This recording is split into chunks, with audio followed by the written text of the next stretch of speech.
You can be an introverted artist, except you can't. Well, at least not in the way I thought you could. The question of whether an artist can be lonely or not has often intrigued me. As a lifelong introvert, the option to avoid as many people as I can is a very easy one to make. But I often wonder if by doing so I'm hurting my art, or if it's not as important as people make it out to be.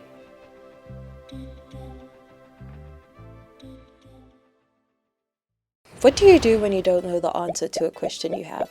You look it up. Through books, websites, journals, movies, any medium where someone else answers that question for you. And that's what I did. So far, I've read a couple articles from either side of the argument, and what I learned was far more interesting than what I assumed before. Artists can seek isolation for a variety of reasons. Some might explore loneliness or solitude because it affords them the space to explore themselves freely and in a more focused manner. Whereas others might be drawn to the subtle psychological effects that may come if you are alone for a bit longer than you should be. Isolation itself can become the subject matter, and remoteness becomes the focus of their artwork. And it should go on to note that for a lot of artists, isolation was either not controlled or intended, and it also may be a symptom of a larger problem. What about collaboration? I saw a thread from Reddit where someone asked, do artists need to isolate themselves to be truly great at their craft? Is a social life bad for artistic development? And as you would have probably assumed, a lot of people had very passionate responses. It's absolutely an absurd statement. I think art flourishes in social environments. If you enter a community of artists or even let people into your life just to be present and interact and share your passion, that will feed everything. All you will get from it is mental illness.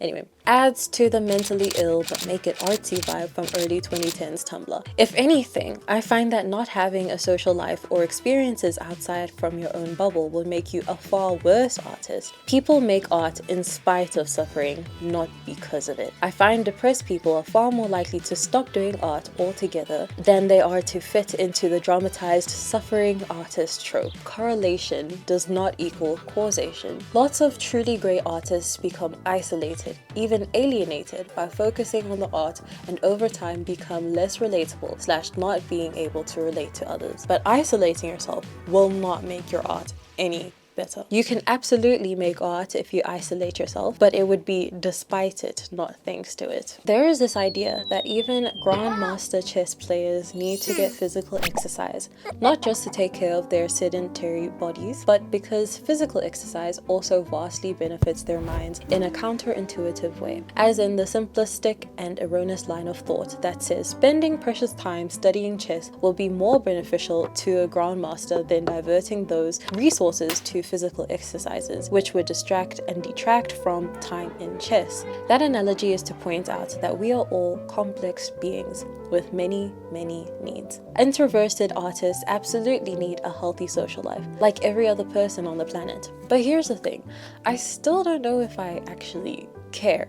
I read so much about the importance of not isolating yourself, but it's not enough to convince me to do otherwise. I've been kind of complacent with my art over the past couple of years, to the point where I don't really feel the urgency or agency to inject myself into a community or rehash what I once wanted for myself. Although I can read all these feel-good words on paper, and that's where I've hit a bit of a roadblock. And so to stop this from getting out of hand, we really need to make a bit of a change of plans.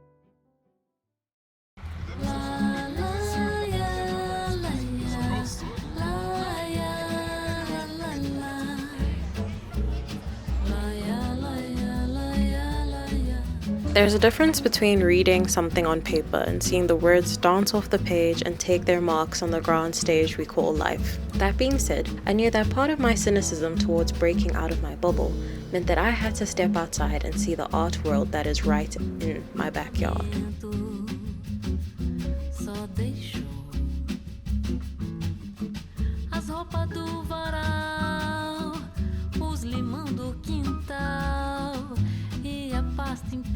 My name is Denzo, surname Nyathi. I am a curator. I'm a writer coming out of retirement as it pertains to Latitudes and R&B Latitudes art fair. I am our head of sales. Naturally, as someone who kind of first and foremost considers himself a curator, I work a lot with the curatorial team for Latitudes. I often say that like writing was my first love. I always loved writing. I always envisioned myself to grow up to be a writer. I think there was always something pulling me back towards the arts. Being an artist wasn't my desire per se, and curatorial practice was something which I really wanted to explore. My curatorial ethos isn't looking at curatorial practice as a social activity. It is an activity which is not possible as an individual alone, because then what would one be curating? So that's an ethos of mine, and in co-production, in terms of this fair, it simply is the case. It is the case. I see it and I feel it every day. Anecdotally, the reason I was slightly delayed for this interview, was because we were taking a team photo, and our team photo just kept growing and growing because everyone is recognized. And our theme of co-production really wanted to speak to the idea that the art ecosystem is built by many a hand. A fair is the best example of it. It's many galleries coming together to make this experiential. I love my community.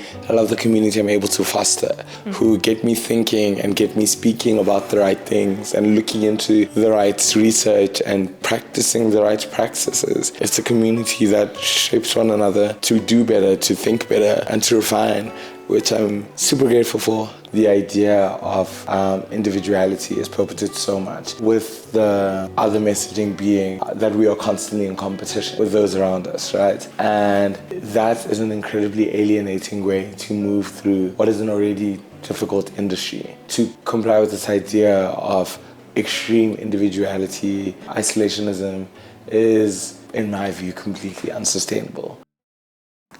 Yeah. This is Space Kid. Space Kid was a fictional character that I created in art school. She started off as just an end-of-year project in my first year and very quickly developed into the biggest artistic adventure I have ever gone on, and also the one that I cherish the most. Very quickly became my everything, or at least the story I created for her, because this was a whole other world that I created and was able to express so much through this disco helmet. I can say she has taken quite a bit of a backseat in my mind, and also physically, because she has been in my cupboard for well over a year now. So it feels really surreal holding this helmet. Whilst I was making this video, I just kept thinking about Space Kid. Going through what I have to make this video, I realized that Space Kid wasn't just a product of my art and my mind, but of every single conversation, idea, thought, critique, late night shower thought that was shared to me by my friends, my mentors, my supervisors, my family members, everybody around me. So Space Kid isn't just one thing, but is a collection of the community that was around me at that time. Her story has come to a bit of a pause ever since I left that community and I left that network, which is quite sad because, like I said, she was like everything at that point. But I guess this is a bit of a wake-up call to continue her story. I need to have that community again. Also, if you're wondering, no, you cannot see anything in this.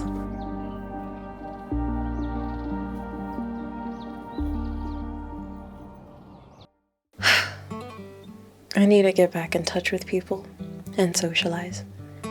It has been such a long time since I have interacted with other art people, especially in a communal setting, so it feels incredibly daunting to do. If you are in my shoes and you don't know where to look to create your own community, here's where I'd look. Your regular friends and family. I used to think that I only should talk about my art with other similarly experienced artists or people who are involved in the art community, but that is the furthest from the truth. If anything, it is so refreshing having someone with a clear mind, a fresh perspective on art that isn't so tainted with the overused lexicon and jargon and like regurgitated perspectives of people already in art spaces. Also, your regular family and friends are probably your most cherished people, so why not invite them into a side of your life that you are passionate about? Attend workshops and classes, but I am specifically talking about the more informal ones. They are a lot more attainable to get into than applying to prestigious academies and residencies. The gist of this is is just getting out there and interacting with other people. There are a lot more local ones that I see popping up here and there, so they are just like a lot more accessible. Show up to local events, open studios, galleries, talks, and do just that.